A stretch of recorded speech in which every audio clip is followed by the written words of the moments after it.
This is Groundeffected. My name is your dad, and today I'm painting this 3D printed Tifa from Bulkamancers. And that means that this video is sponsored by Bulkamancers as well. The one thing I absolutely dislike about most videos these days is that I have to have a 20-minute story about your life before you show me the thing. So I'm going to speed run the entire process of this and save you the 20-minute story. How about that?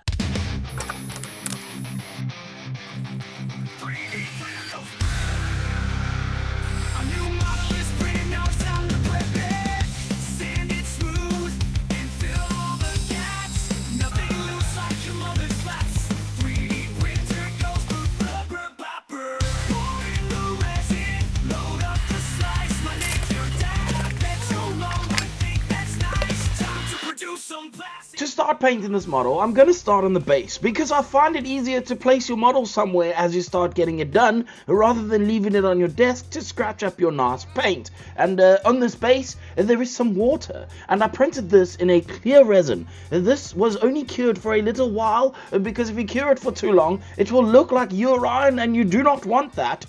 Also, to make this look more like water, I sprayed it with a gloss clear coat after painting Talisar blue, and this made it look shiny and glossy. Now I'm able to add a zenithal highlight using white ink over the top of that chaos black that I sprayed down as a primer layer earlier. Now I'm going to paint on the pinkle.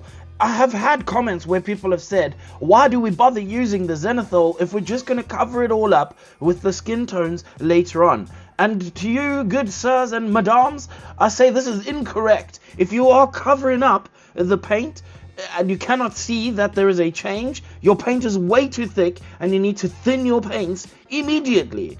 Also, speaking of paints, I painted the stockings and hair different versions of black. The hair technically not a black, but the stockings definitely a black, although that black kind of has a blue look to it. Now moving on to her boots, I painted them with a zenithal highlight, which is going to help to create some depth when I add this red over the top of it.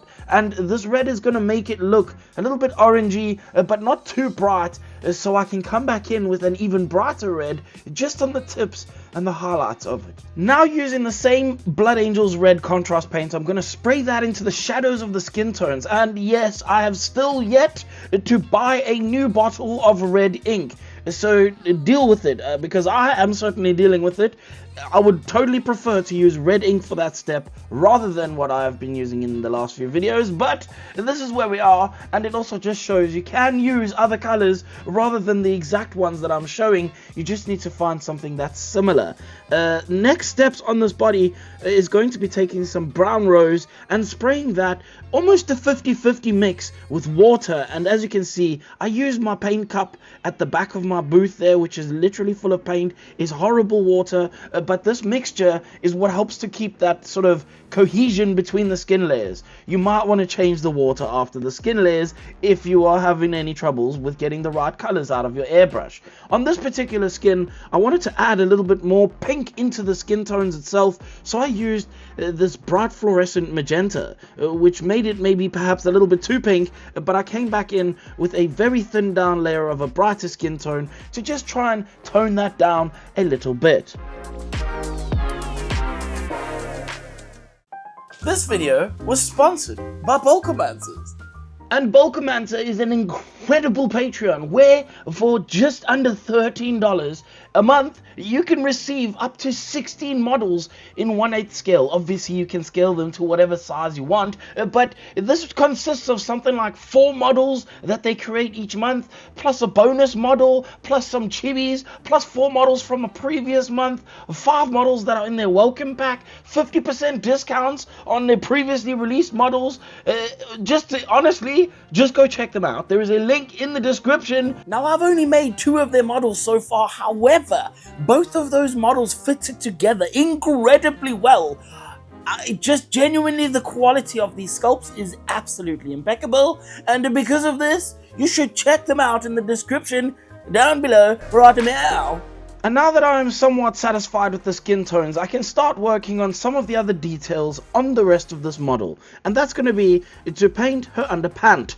And I painted that using the same color that I used for her hair, because it seems black, but it's not black. It's definitely not black. Speaking of black, I needed to make her black stockings look a little bit less black and have a little bit of shape to them. So I gave them a slightly lighter highlight, and then I moved on to taking a solid black and painting that around the trimming on her boots. And this is specifically the soles of her boots, and also the little piece across that goes across the tongue that also needed to go black.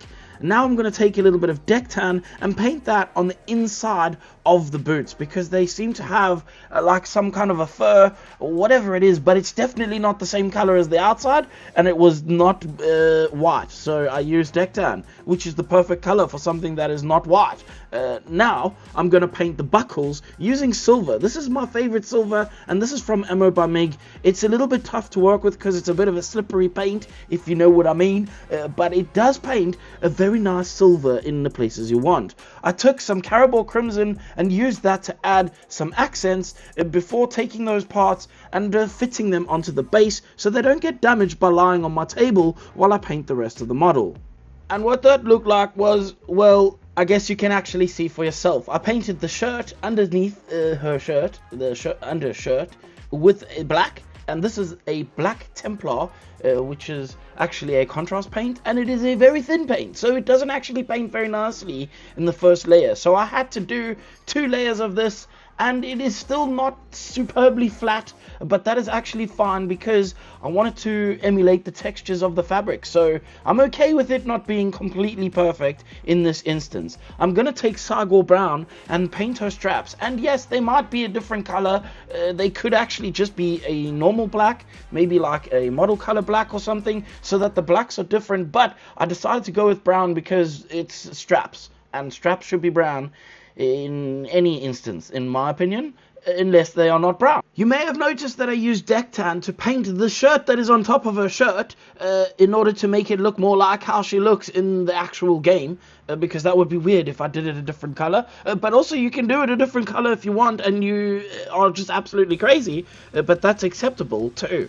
Now I'm going to take some silver and go over all the buckles that are on the strap. And when that is done, I can then put this torso part onto the entire model completion and then put it aside so it doesn't get damaged by leaving it lying on my table. Have I mentioned yet that you will damage your models if you leave them lying on your table? Let's just move on to painting the rest of the arms, and that's going to be with that same black Templar paint over the arms solidly before I then paint a deck tan over the parts that need to be red on the armored arm, and then I'll take that Blood Angel's red contrast and paint that over the deck tan. It's pretty simple concept really. You can't paint red over black. Well, you can, but it's not the best way to do it, and if you want that red to look nice and red, you need to use something lighter underneath it, and deck tan is a very good candidate for something like this. I also took silver and painted the rest of the metallic pieces that are on her glove, and then I took a little bit of a Guilliman flesh. This is also a contrast paint, and I painted that very carefully into the crevasses of her fingers. After that, I took some liquid skill in a bottle, talent in a bottle, and I painted that very carefully onto the rest of the black gloves, hoping that it would leave itself in the crevasses and make the crevasses look a little bit deeper. This is good for depth, obviously. Doing the same thing on the other arm, except the other arm does not have the red panels, so it's a little bit quicker. I just painted the silver parts and then used the liquid talent in a bottle of talent, and I painted that over that arm too. And then I can stick those parts onto the model, but I didn't actually show you that part for some reason. Now I'm going to start working on the hair, and I at first tried to do this all together, but I was not holding it very well, and this is another way of damaging the paint on your model, so don't do it this way. I then took the hair off and completed dry brushing it away from the face because I didn't want to damage it. Now you can see the same deck tan and red trick for the little ponytail holding the hair together. And now I'm going to move on to adding a little bit more life to the face. I took a little bit of this bright purple that's actually called Magos Purple, and I use this paint quite a lot. In this instance, I'm using it to paint the brow area, the whole inside of the eyes, even across the bridge of the nose. I don't know why, but in drawing, this is the kind of thing you would do, is make this area a little bit pinker. and that's what I was attempting to do. I painted her eyebrows using Sagor Brown, and then I painted the edge rim, which is lovely sculpted by Bulkamancers for you to give her the look of eyelashes. I then paint a little bit of a pink line on the bottom of each of the eyes to help simulate the fact that there is some form of pinkness inside of the eye. I'm now going to take highlight skin for the sclera of the eyes and paint that very carefully into the shape of the eye that I want to be my final eye shape. I do that for both eyes, obviously, because it would be weird if I just did one. I'm then going to take the color for the eyes, which in this case is a burnt cadmium red and a scarlet blood. This is a bright red, and I'm going to use the dark one to make the main shape of the iris of the eye, and then I'm going to take the brighter one and put that in the center of it and make sure that there is just a thin little rim of the darker red on the outside. Then I'll take a black and paint the pupils carefully into the center of each iris, and then take a white to make the specular highlights. This is why I don't use white for the first parts of the sclera, because this white will be a little bit brighter. I then take X22, which is a Tamir clear, and paint the eyes and mouth and call this model done.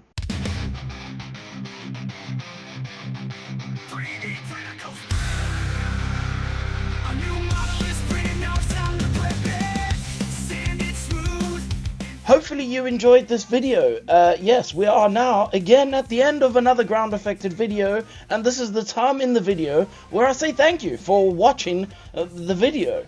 Also, I want to say a massive thank you to my Patreons, because genuinely without them this does not keep going, and so right now I need to say thank you to them, very muchly so. At this point of the video as well, it's when I get to tell you my true feelings about how I feel if you didn't like anything you saw. And we all know what those are. But before I tell you, go check out sponsor in description, Bulkamancers. Thank you very much for sponsoring. And now I can tell you, if you didn't like anything you saw in this video, I don't care. You can now f*** off. Take out my